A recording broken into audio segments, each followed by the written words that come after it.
As he opens his eyes, he quickly tries to get up and figure out where he is. He wonders what type of torment feels so familiar. Before Sal can even understand his new life, a maid showers him with water and furiously urges him to clean himself fast, as he is due to go with someone soon. He glances back at her furiously and gets slapped by the fat maid for showing such an aggressive, filthy glare. Sal glances at his reflection in the water, and it is probably that smack that knocks some sanity back into him. He comes to comprehend that he has been reborn. In his past existence, he was one of the Cooper family's shadows, experiencing the family's cruelest training from a very young age. The shadows were the ones who did all the hidden dirty labor for the family, and in return, the family would shower them with unlimited riches. As the illegitimate son of the family, Sal was always eager to improve his situation, having been bullied by others. Born without any talent, he refused to let that be the end of him. Instead, he exercised furiously to make up for it. Poor Sal was constantly neglected, so he took matters into his own hands and fought for the family. He carefully fulfilled every order, whether it was slaughtering foes or disposing of their bodies. After several conflicts and successes, he expected his family would honor him with lovely gifts. What he didn't expect, however, was to be framed. Looking back, maybe he should have been more pessimistic. This was how Sal Cooper realized the grim truth beyond the shadows. Before Sal was executed, his master, with an evil look on his face, told him that from the moment he became a shadow, the shadow oath had been imposed on him. All the strength he earned through his growth would be perpetually transferred to his master, and every damage his master experienced would be Sal's to endure. The glory and rewards he had been awarded were nothing more than a temptation for people like him. Filled with hatred and rage, Sal unleashed his final surge of power to strike at his betrayer, his master. In his last moments, he finally grasped the blood magic that reversed the shadow pledge and stole back all the power his lord had taken from him. Now in his new existence, Sal is resolved not to repeat his old mistakes. But as he considers, his stomach rumbles with hunger, and he notices a rat. Deciding to end his hunger, he munches down on it, for after all, in his past existence, rats were far more delectable than human meat. Suddenly he hears footsteps, and two young men enter in, telling Sal that Master Allen wants to see him. They try to seize him, but Sal quickly learns that this is the moment in his past life when he was chosen to become a shadow. All the recollections of that time, however, are faded. This must be when the blood magic curse was cast on him. Sal bites one of the men's hands, breaking free from their clutches. Furious, the men try to assault him, but Sal, with a sudden flash of memory, recalls the swordsmanship skills from his prior life and rapidly slices off one of the men's arms. The other, immobilized with dread, wets his pants, surprised that the kid knows how to fight like a... With an evil grin, Sal realizes his time for revenge has come. Talking about shadow oaths, it's a sort of ancient blood magic where the master of the oath simply needs to pay a very small amount of blood as a fee to make the victim become his shadow. The shadow will be unable to harm the Oathmaster and must endure the injuries inflicted by the Oathmaster in his place. With being said, all the growth and abilities of the shadow will be transferred to the Oathmaster, but because of the harsh nature of this magic, the Empire ordered 100 years ago to destroy all the grimoires, barring anybody from employing it. Anyway, the young men who were meant to bring Sal in got spanked by Alan Cooper. Even though Alan is only 8 years old, he is the next successor of the Cooper family. The man who just was slapped apologizes for being humiliated by a 3-year-old Sal. Alan then walks up to Sal, commenting on the guts Sal has to beat up his workers. With no comeback, Alan orders for Sal to be put up in a dungeon immediately. However, before the order is carried out, Alan's mother, Hera Cooper, stops him, stating that the boy has no one to look after him since he was little. Therefore, it's entirely normal for him to act a bit out of line. She tells him that it's more necessary to focus on the oath-taking ceremony, rather than disciplining a child. Hera approaches Alan, gently reminding him of what she mentioned previously. Alan seems a bit shaken, but continues to ponder why his mother chose Sal to become his shadow. He can't wait to fully wreck him. Alan smiles at his mother, and she leaves the room with the servants, asking one of them to cast a soundproofing spell and not let anyone disturb Alan. Once Hera leaves, Alan pours water into a cup and raises a toast, greeting everyone as they become members of the Shadow Army. The kids seem delighted for the oath-taking ceremony, shouting that they will commit their entire life to the family, appreciating that all was handed to them by the family. But tiny Sal knows exactly what's going on. Then they all drink the water, and as soon as they do, they collapse onto the ground. As they collapse, Alan, wielding a knife, mocks them for their ignorance, claiming they couldn't even distinguish the difference between drugged water and holy water. He slashes his finger and drips a portion of his blood while invoking the Shadow Oath. He can feel the magic operating and the power filling his body. Certainly he didn't expect it to be this simple, and labels himself a genius. Alan can't wait to tell his mother about this, but suddenly he feels as though he can't move his legs. In a panic, Alan wonders if this is the after effects of the Shadow Oath. Fear creeps in as he learns that his mother didn't address this with him, and he begins to call out for her while crawling. Suddenly he hears a voice ridiculing him, calling him a coward, and stating that now he's trying to hide behind his mother's back. Alan looks back and is reminded that no matter how much he calls for his mother, the soundproof magic has been performed, so no one can hear his wretched sobs. With tears in his eyes, Alan turns around and sees Sal holding a sword in his hands. Instantly, Alan recognizes that it's Sal. While Alan shivers on the ground, he still can't fathom how Sal Cooper knows about the Shadow Oath. But Sal notes that he knows a lot more, and if he were to revoke the Shadow Oath, he wonders how Alan would respond. With that, Sal stabs the sword into the earth, and the pain starts in Alan's heart. He panics, unsure of what is happening to him. Alan screams at him to stop, wondering what he's going to do. Sal says that in his previous existence, he had to pay with his life to steal back everything that belonged to him, and in this incarnation, he's merely repaying the favor. Suddenly, a piercing scream ripples around the room. The servants and Hera wonder what's going on inside, because the soundproofing magic has failed. Hera instantly recognizes that it's Alan's voice, screaming for rescue. She sits on the edge of Alan's bed, checking on his condition. The butler had told her that the young master was okay, only a little fatigued from utilizing such strong magic. He stated that the sound impenetrability spell had been aborted because one of the slaves had gotten sidetracked while casting it. She nodded in agreement and instructed him to feed that servant's body to the dogs. The butler agreed and bowed slightly. He stated that the young master seemed a little nervous, which was normal, but he was still too young for anything like this. The pressure was definitely taking a toll on him. Alan wasn't listening to them. He simply stared at a single point, lost in thought. For some reason, he felt like something had happened, but he couldn't recall what. Suddenly, his mother caressed his forehead and smiled. She advised him not to worry about the shadows, claiming that was only the rule of the jungle. Alan waved her hand away and asked how it could be any different. He was the future head of the Cooper family. Worthless people should be willing to offer their life for him. His mother gazed at his ugly smirk in amazement, then laughed. She informed him that he was actually her son because he understood things right. She added that if he wanted something, all he had to do was tell her, and she would do anything for him. They hugged, and Alan agreed, stating that she was the best mother. Sal stood near the window, observing them with a smile. He felt they made a cute couple, a mother and boy. It was just a shame that from now on, Alan Cooper would be his shadow. In his prior existence, while fighting for the family, he had acquired a book about blood magic. Inside, he had found another Shadow Oath. He'd cheerfully handed it to the head of the family, not understanding he was already under its grip. He had studied the book before that, and coupled his understanding with the experience from his prior life. He took the bandage off his hand, thinking that just one drop of blood would be enough to violate the pledge. His connection with Alan was about to alter, but for now, he was only 3 years old and too weak to oppose them. He realized he wanted to become stronger, and his first step toward power would be the Flaming Mountain. It was a rigorous testing ground, constructed by the Cooper family to locate the strongest shadows. Just like Prometheus, who stole fire for humanity and suffered every day from an eagle's claws, children were tossed upon this scorching mountain. They had to survive while eagles tore at their flesh. Even if they died, they had no right to give up. Only when the first shadow reached the top would they gain the Grizzon's benediction, an unbreakable body, no matter how much suffering they endured. Soon they entered the training ground. Enos Walker, the shadow trainer, addressed the children, stating that they had just 3 days. Their mission was clear: reach the mountain's peak alive.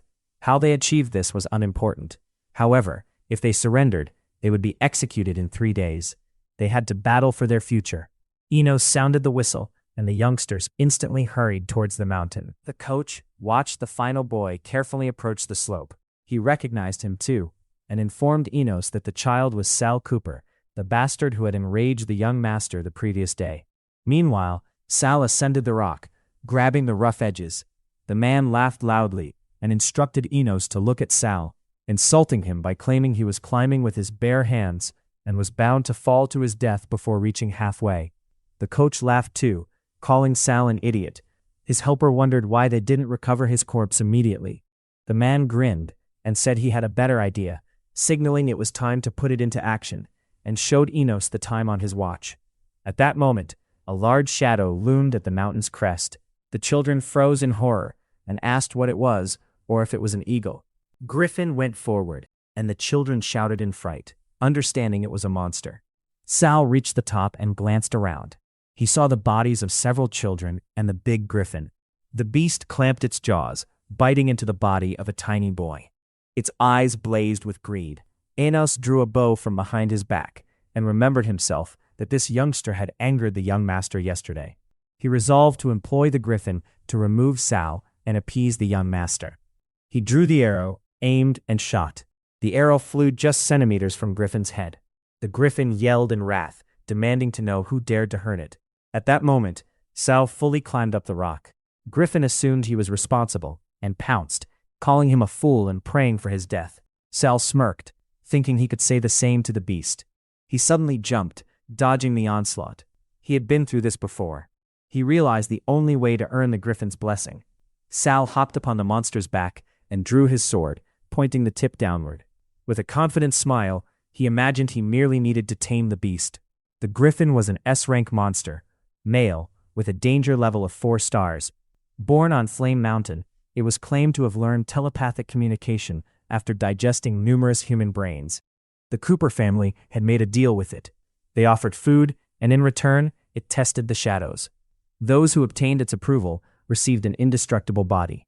Griffin adored gold and jewelry and also had 1 offspring. Sal thrust the tip of his blade into the monster's head, thinking that Griffin was a tenacious creature with the intelligence of a human. He believed that if he couldn't utterly vanquish it, then there was no hope of taming it. After striking the monster, Sal jumped down, widening the distance between them, and then headed at it again, understanding that he needed to give it his all in this fight. Sal swung his sword numerous times, but Griffin easily escaped his hits. Then, Griffin raised its giant beak, releasing a strong energy and spitting it out towards Sal like a huge whirlwind. Sal's little light body was immediately blown to the extreme brink of the cliff by the wind. He felt himself starting to fall and yelled in fear, but happily, he managed to cling onto the ledge just in time. He climbed back up, reminding himself that he was 3 years old now, not 30. Sal also recognized that even his sword skills from his prior life wouldn't help him in his current shape. Griffin would end him before he could even get near. Sal understood there was still one chance to beat Griffin. He just had to reach the cave. He peered up to the cave entrance, which was on a higher cliff, and noted that Griffin was amassing power again.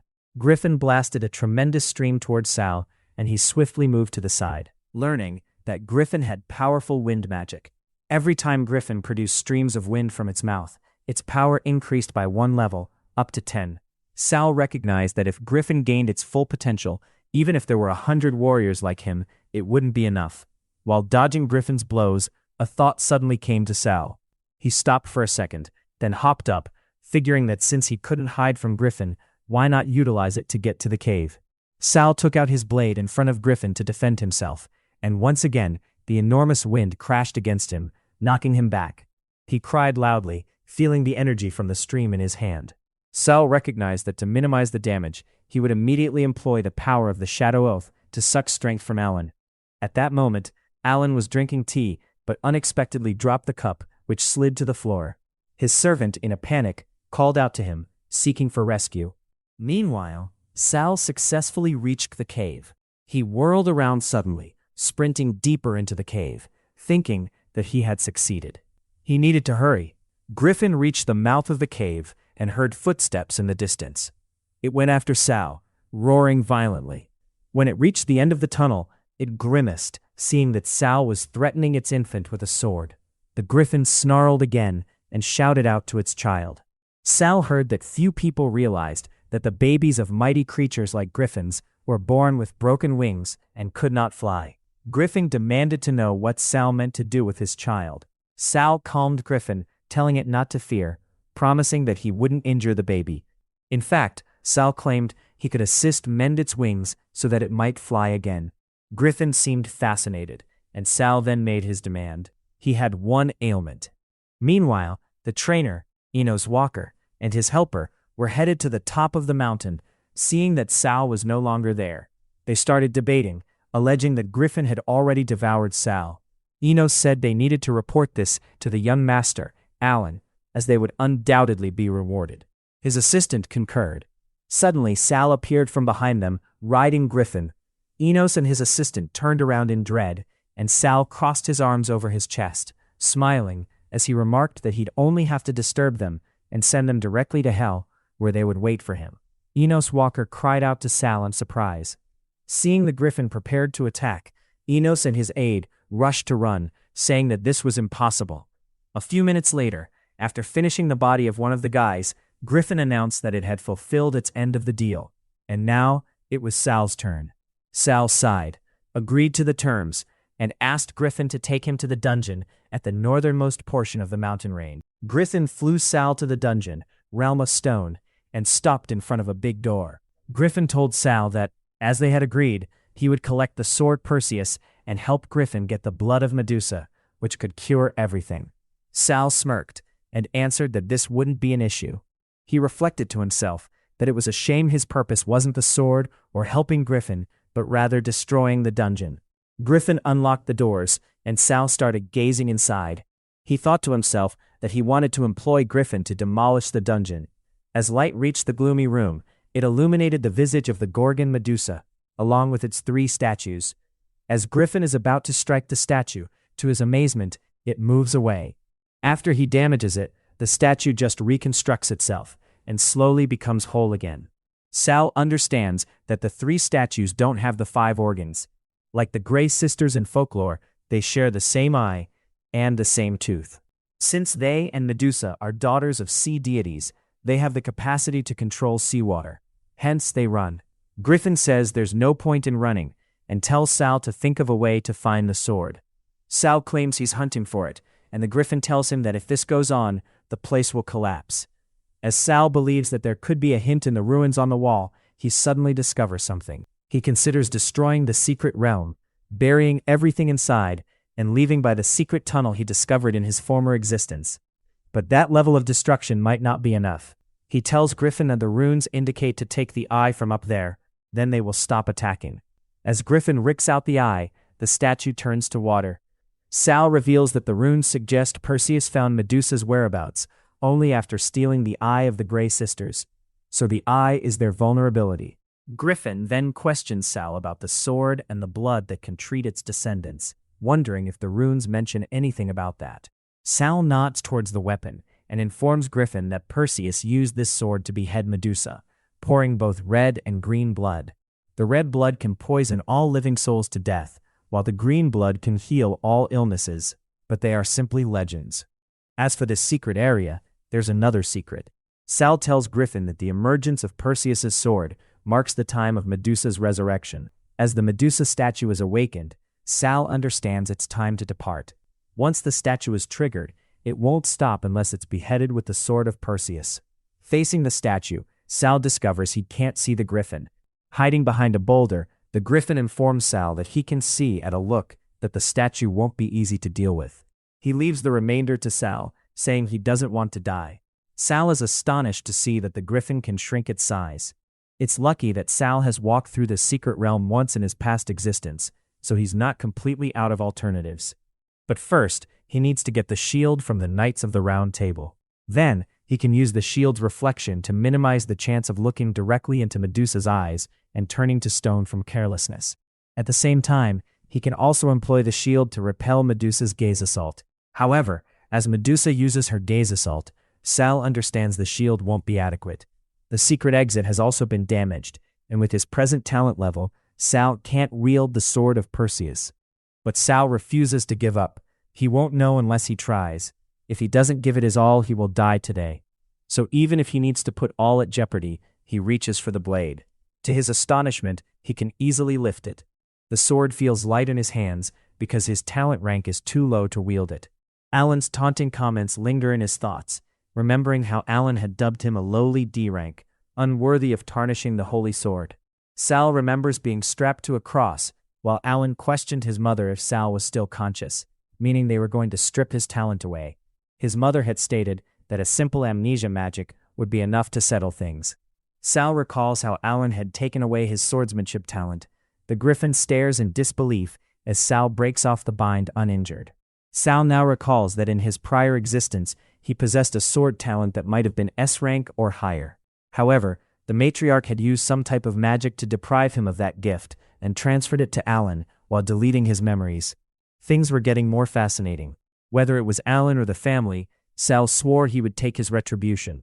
Noticing the change in Sal's behavior, the griffin grew intrigued and decided to use the chance to depart, while Sal seemed to be losing control. As Griffin tries to leave, Sal reaches out to him. Scared, the griffin questions why Sal contacted him, and wonders why he feels fear from a kid, despite being an S-rank monster himself. Sal, without hesitation, asks if Griffin's head is made of metal, and Griffin learns that Sal had been planned to use him to destroy the secret realm from the start. However, since Sal can heal his progeny, the griffin decides to let it slip. Once they depart the secret realm, the griffin blesses Sal with a body that will never be wounded, no matter how many times he's attacked.